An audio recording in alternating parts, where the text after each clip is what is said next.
Welcome to the Banker Lamp. Please enjoy the video. You start by opening the workbook and looking for the sheet tabs at the bottom. Those are your pages.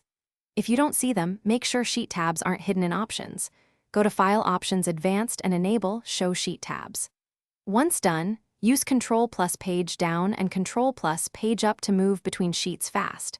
You're already viewing pages.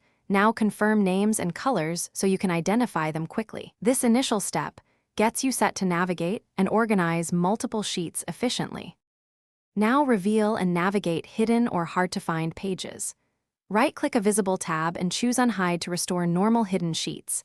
Select the sheet name and click OK. For sheets set to very hidden, press Alt plus F11 to open the VBA editor, check the Sheet's Visible property, and set it to Excel Sheet Visible. Make sure to save after. Once visible, use the Sheet Navigator or View Switch windows to jump among many open workbooks. This part prevents lost pages and keeps your structure finished by organizing, printing, and handling problems. Group sheets by holding Control and clicking tabs, then apply formatting or enter data simultaneously. Ungroup when done. To print pages, go to File, Print, and choose Print Active Sheets or Print Selection so only desired pages print.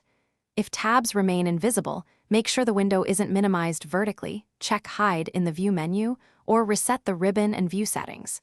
If issues persist, restart Excel. That often restores normal tab visibility. Thanks for watching. If this was helpful, leave a like and consider subscribing. See you next time.